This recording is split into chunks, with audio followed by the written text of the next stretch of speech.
Camera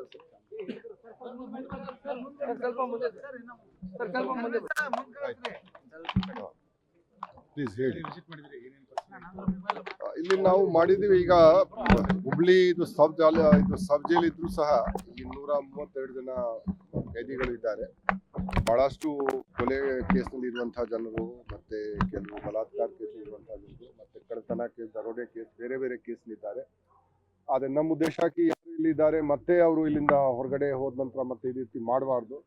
ಕೆಲವು ಸ್ವಯಂ ಸೇವಿ ಸಂಘಟನೆಗಳು ಅವರು ಕೂಡ ಇದ್ದಾರೆ. ನಾವು ಅವ್ರಿಗೆ ಯೋಗ, ಧ್ಯಾನ ಮತ್ತೆ ಬೇರೆ ಬೇರೆ ಏನೋ ಅವ್ರಿಗೆ ಸುಧಾರಣೆ ಮಾಡಲಿಕ್ಕೆ ನಾವು ಮಾಡಬಹುದು. ಮತ್ತೆ ಕೆಲವು ಸ್ಕಿಲ್ ಅವ್ರದ್ದು ಡೆವಲಪ್ ಮಾಡೋಕ್ಕೆ ಏನಾದರೂ ಮೆಕ್ಯಾನಿಕ್ ಟ್ರೈನಿಂಗ್ ಆಗಲಿ, ಎಲೆಕ್ಟ್ರಿಷಿಯನ್ ಟ್ರೈನಿಂಗ್ ಆಗಲಿ, ಬೇರೆ ಏನಾದರೂ ಟ್ರೈನಿಂಗ್ ಅವಶ್ಯಕತೆ ಇದ್ದರೆ ಅವ್ರಿಗೆ ನಾವು ತರಬೇತಿ ನಾವು ಅವ್ರಿಗೆ ಕೊಡ್ತೀವಿ. ಯಾಕೆಂದರೆ ಹೊರಗಡೆ ಬಂದು ಮತ್ತೆ ಅವರು ಕಳ್ಳತನ ಆಗಲಿ, ದರೋಡೆ ಆಗಲಿ ಅಥವಾ ಸುಲಿಗೆ ಆಗಲಿ ಅದು ಮಾಡೋದು ಅಥವಾ ಮತ್ತೆ ಕೊಲೆ ಟೈಪ್ ಕೇಸಲ್ಲಿ ಅವರು ಭಾಗವಹಿಸಬಾರ್ದು. ನಾವು ಈಗ ನಮ್ಮ ಜೈಲರ್ ಸಹಾಬುದ್ದೀನ್ ಅವರಿಗೆ ಹೇಳಿದ್ದೀವಿ, ಅವ್ರಿಗೆ ಕಡ್ಡಾಯವಾಗಿ ಎಲ್ಲರಿಗೆ ಅವರು ಎಲ್ಲ ಇದಕ್ಕೆ ಅವರು ಯೋಗ, ಧ್ಯಾನ ಎಲ್ಲ ಸ್ವಲ್ಪ ಮಾಡಿಸ್ಬೇಕು. ಮತ್ತು ಅವ್ರು ಏನಾದರೂ ರಿಫಾರ್ಮೇಷನ್ದು ಒಂದು ನಾವು ಕಾರ್ಯಕ್ರಮವನ್ನು ನಾವು ಮಾಡಬೇಕು. ಮತ್ತು ಯಾರು ಯಂಗ್ ಆಫೆಂಡರ್ಸ್ ಇದ್ದಾರೆ ಅವ್ರಿಗೆ ಪ್ರತ್ಯೇಕವಾಗಿ ಇಟ್ಕೊಳ್ಳೋದು, ಅದು ಕೂಡ ನಾವು ವ್ಯವಸ್ಥೆ ನಾವು ಇಲ್ಲಿ ಮಾಡಿದ್ದೀವಿ. ಯಾರು ಯಂಗ್ ಆಫೆಂಡರ್ಸ್ ಇದ್ದಾರೆ, ಫಸ್ಟ್ ಟೈಮ್ ಆಫೆಂಡರ್ಸ್ ಇದ್ದಾರೆ, ಅವ್ರಿಗೆ ಹಾರ್ಡ್ ಕೋರ್ ಆಫೆಂಡರ್ಸ್ ಜೊತೆಗೆ ಅವ್ರಿಗೆ ಸೇರಿಸ್ಕೊಳ್ಬಾರ್ದು, ಅದು ನಾವು ನೋಡ್ತೀವಿ.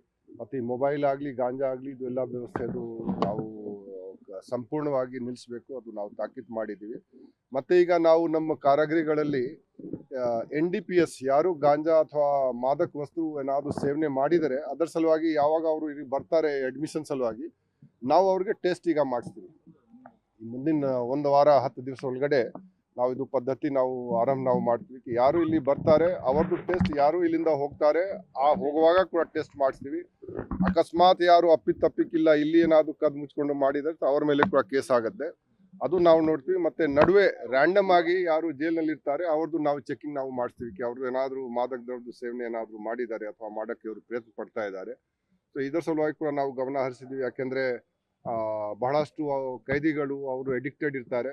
ಸೊ ನಾವು ಇದು ಮಾದಕ ದ್ರವ್ಯದ ಸೇವನೆ ಮತ್ತು ಈ ರೀತಿ ಏನಿದಕ್ಕೆ ಇದು ಕಾಂಟ್ರಾಬ್ಯಾಂಡ್ ಐಟಮ್ಸ್ದು ಸಾಗಾಣಿಕೆ ಏನಿದೆ ಅದು ನಾವು ನಿಲ್ಲಿಸಲಿಕ್ಕೆ ಅದು ನಾವು ಕ್ರಮ ಏನಿದಕ್ಕೆ ನಾವು ಇಫೆಕ್ಟಿವ್ ರೀತಿಯಲ್ಲಿ ಪರಿಣಾಮಕಾರಿ ರೀತಿ ನಾವು ತಗೊಳ್ತೀವಿ.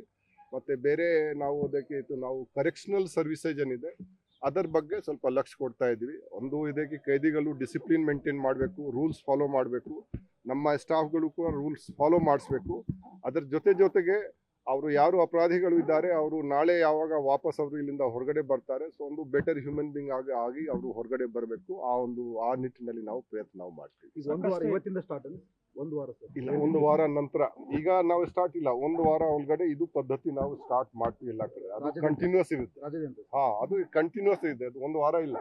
ಅನಂತರ ಯಾರು ಜೈಲಿಗೆ ಬರ್ತಾನೆ ಅವ್ರದ್ದು ಎಲ್ಲ ಇದು NDPS ಟೆಸ್ಟ್ ಆಗುತ್ತೆ, ಅವನು ಏನಾದರೂ ಮದ್ದು ಸೇವನೆ ಮಾಡಿದ್ದಾನೆ ಮಾಡ್ಕೊಂಡು ಪ್ರತಿಯೊಬ್ಬರದ್ದು ಆಗುತ್ತೆ. ಸರ್, ಹುಬ್ಬಳ್ಳಿ ಅಷ್ಟಲ್ಲ, ಬೇರೆ ರಾಜ್ಯದಂತ ಸಾಕಷ್ಟು ಜಿಲ್ಲೆಗಳ ಚಟುವಟಿಕೆ ಜೈಲುಗಳು ನಡೀತಾ ಇದ್ದಾವೆ. ನೀವು ಹೇಳ್ತಾ ಇದ್ರೆ ಕಡಿವಾಣ ಆಗ್ತದೆ, ಅದು ಕಂಟ್ರೋಲ್ ಆಗ್ತಾ ಇಲ್ಲ. ಅಲ್ಲ, ಹುಬ್ಬಳ್ಳಿಯಲ್ಲಿ ಏನಾಗಿದೆ? ಹುಬ್ಬಳ್ಳಿಯಲ್ಲಿ ಕೈದಿಗಳು ವಿಡಿಯೋ ಕಾಲ್ ಮಾಡಿ ಇದು ಮಾಡ್ತಾರೆ ಸರ್. ಯಾವಾಗ? 1 ವೀಕ್ ಹಿಂದ್ಗಡೆ ಆಗಿದೆ. ಧಾರವಾಡ ಜೈಲಲ್ಲಿ ಆಗಿದೆ. ಧಾರವಾಡ ಜೈಲಲ್ಲಿ ಏನಾಗಿದೆ? ಧಾರವಾಡ ಜೈಲಲ್ಲಿ ಏನಾಗಿದೆ? ವಿಡಿಯೋ ಕಾಲ್ ಮಾಡಿದ್ದಾರೆ ರೌಡಿ ಶೀಟರ್ಗಳು. ವಿಡಿಯೋ ಕಾಲ್ ಯಾವಾಗ? ಹೊರಗಡೆ ಸುಮಾರು ಒಂದು 6 ತಿಂಗಳೇನ ಆಯ್ತು ಸರ್. ಈಗ ನೀವು ಹಿಂದಿಂದ ನಮ್ಮ ಕಥೆ ಬೇಡ.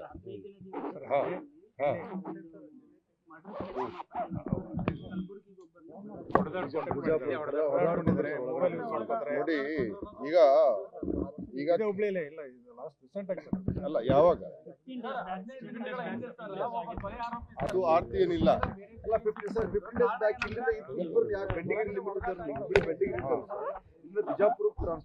ಅಲ್ಲಿ ನೋಡಿ, ನಾವು ಟ್ರಾನ್ಸ್ಫರ್ ನಾವು ಬೇರೆ ವಿಷಯ ಸಲುವಾಗಿ ನಾವು ಮಾಡ್ತೀವಿ, ಗೊತ್ತಾಯ್ತಾ? ಅದು ನಿಮ್ಗೆ ಇಲ್ಲ ಕಾರಣ ಅದು ಹೇಳಕ್ಕೆ ಆಗಲ್ಲ. ಅದಕ್ಕೆ ನೀವು ಅನಾವಶ್ಯಕವಾಗಿ ಗದ್ದಲೆ ಆಗ್ತಾ ಇದೆ, ಗಲಾಟೆ ಆಗ್ತಾ ಇದೆ, ನೀವೇ ಆರ್ತಿ ಒಂದು ಮಾಡೋದು ಬೇಡ. ನಾನು ಕೇಳ್ತಾ ಇದ್ದೀನಿ, ಅದು ಯಾವುದು ಕೇಸ್ ಇಲ್ಲ. ನಿಮಗೆ 15 ದಿವಸ ಹಿಂದೆ ಆಗಿದೆ, 1 ವಾರ ಆಗಿದೆ ಹಿಂದೆ, ಆರ್ತಿ ಹೇಳೋದು ಸರಿ ಇಲ್ಲ.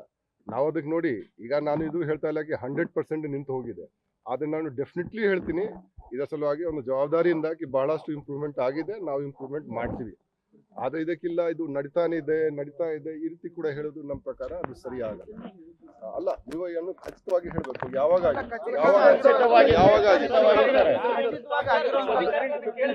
ಎಲ್ಲಿ ಆಗಿದೆ?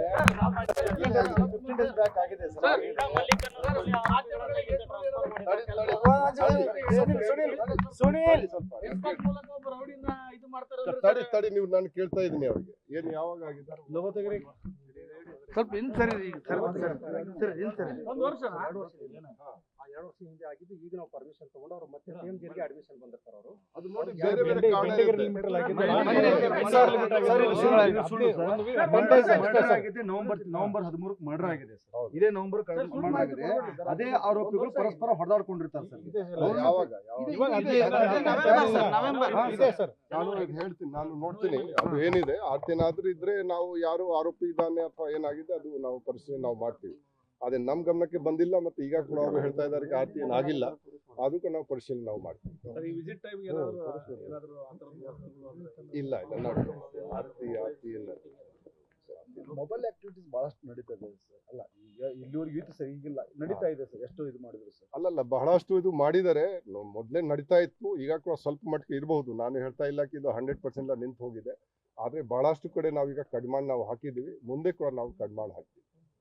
Okay, thank you sir.